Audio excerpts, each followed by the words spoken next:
فواد صاحب، پچھلے دنوں جب یہ ساری بحث شروع ہوئی تو اس میں شیخ رشید صاحب نے کچھ ملاقاتوں کا حوالہ دیا، پھر غفور حیدری صاحب نے ایک ملاقات کا حوالہ دیا اور اس میں انہوں نے یہ کہا جی ہمیں بلا کے کہا گیا کہ آپ لانگ مارچ نہ کریں، اور اس کے علاوہ یہ کہا گیا کہ ہم نواز شریف صاحب کے خلاف جو کچھ کرنے جا رہے ہیں اس سے بھی نہ روکیں. لیکن میرے جو ذرائع ہیں، باوثوق ذرائع، وہ کہہ رہے ہیں کہ ایسی بات وہاں پہ نہیں ہوئی، نواز شریف صاحب کے خلاف بات نہیں ہوئی، اور شاید نواز شریف صاحب بار بار اس کا حوالہ بھی دے رہے ہیں اس کنورسیشن کا. آپ کو کیا لگ رہا ہے کہ نواز شریف صاحب جو ہیں وہ غصے میں یہ بات کر رہے ہیں، یا واقعی جو احسن اقبال صاحب کہہ رہے ہیں کہ اب وقت آ گیا کہ ہم پاکستان کے جو ریاستی ادارے ہیں ان کو سیاست سے علیحدہ کریں؟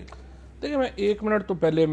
مجھے بڑا اچھا لگتا ہے جب احسن اقبال صاحب بات کرتے ہیں کہ آئین پہ عمل ہونا چاہیے اور یہ ہونا چاہیے اور وہ ہونا چاہیے، اور وہ بچوں کو بھی نہیں بتا پا رہے کہ کیوں ہم نہیں کر پا رہے. تو مجھے امید ہے کہ ان کے بچے پڑھیں گے اور وہ دیکھیں گے کہ جب 97 میں 2/3 میجورٹی ملی تھی نواز شریف صاحب کو، تو کس طرح سے انہوں نے 15ویں آئینی ترمیم لے کے آئے تھے، اور کس طرح خورشید قصوری صاحب جیسے سینئر آدمی کو صرف یہ کہنے کے اوپر کہ یہ ترمیم مناسب نہیں ہے اٹھا کے پارٹی سے باہر پھینک دیا گیا تھا. اور پھر یہ بھی ان کے بچے پڑھیں گے کہ کس طرح جب ان کو دوبارہ موقع ملا تو انہوں نے آرٹیکل 63A کا اضافہ کیا اور کہا کہ جو بھی چیئرمین کی بات نہیں مانے گا اس کی رکنیت ہم ختم کر دیں گے. پھر ان کے بچے یہ بھی پڑھیں گے کہ جو زرداری اور بے نظیر صاحبہ کے ساتھ اور بے نظیر شہید کے ساتھ جس قسم کا رویہ اور جمہوری سو کالڈ رویہ انہوں نے رکھا PMLN نے، اور نواز شریف صاحب نے، اور پھر سیف الرحمان کی صورت میں جس طرح کا احتساب کا یہ عمل جس کو آج وہ بڑا کرٹیسائز کر رہے ہیں، یہ ان کا اپنا بیبی ہے. اور مجھے امید ہے کہ ان کے بچے اس سے اندازہ لگائیں گے کہ PMLN کی کتنی بڑی کنٹریبیوشن ہے پاکستان کی جمہوریت کے لیے اور آج کا جو سسٹم ہے اس کے لیے.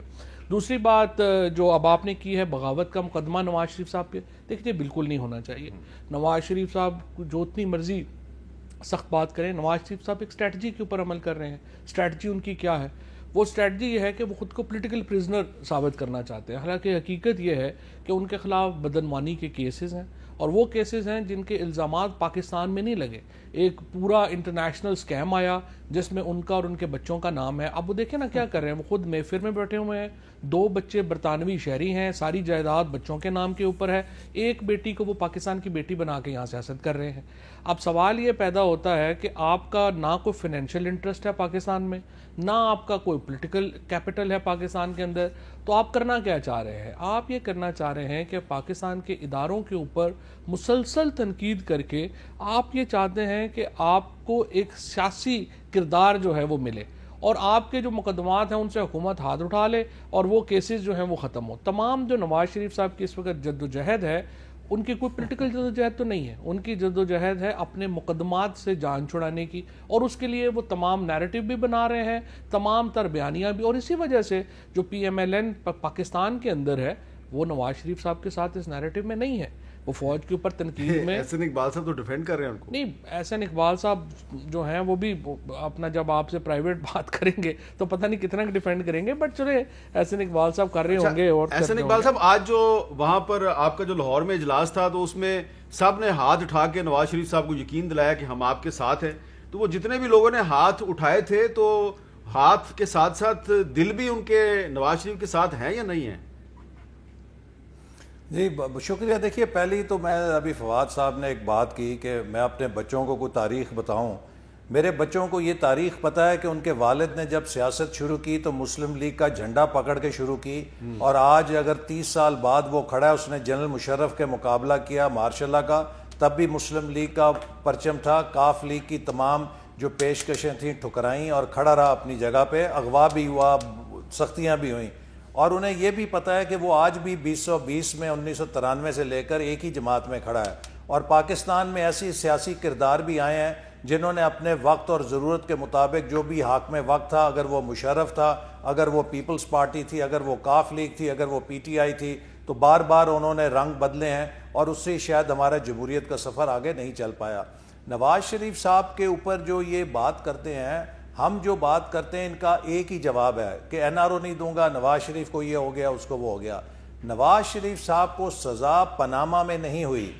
نواز شریف صاحب کو سزا ہوئی ہے بیٹے کے کمپنی سے تنخواہ نہ لینے پر. So let this be on record کہ پاناما کے ساتھ نواز شریف کا کوئی تعلق نہیں ہے. پاناما کا کیس ان پہ بنایا گیا، اور یہ پاکستان کی جوڈیشل تاریخ کی ایک نئی واردات ہے کہ پٹیشن آپ کی تھی کہ فلانے بندے کو سزا دیں ڈکیتی کی، تو اس کو سزا ہو گئی سزائے موت کی، تو لہٰذا اس میں موت بھی نہیں تھی، تو آپ نے کسی جس جرم کے اوپر دعویٰ کیا اس دعوے کو چھوڑ کے کسی اور چیز میں سزا دے دی۔ اس کے بعد نواز شریف صاحب کی جو دوسری سزا ہے وہ ہے ارشد ملک کے ہاتھوں، آپ نے اس جج کو ڈسمس کر دیا کہ وہ ایگزامینر لگنے کے قابل نہیں تھا، لیکن وہ ایگزامینر جو پرچے میں گریڈنگ کر گیا آپ کہتے ہیں وہ بالکل ٹھیک کر کے گیا ہے۔ تو یہ ایک اتنا بڑا تضاد ہے کہ جس کا کوئی جواب نہیں ہے، لہذا اس کو ایک طرف چھوڑیں کہ ان کے طرف جو مقدمات ہیں وہ کیا ہیں۔ میں پھر کہوں گا ہمارا مقدمہ صرف اتنا ہے کہ 72 سال ہو گئے ہیں، 1999 تک پاکستان ساؤتھ ایشیا میں نمبر 1 تھا، جی آج بنگلہ دیش ہم سے آگے نکل گیا ہے،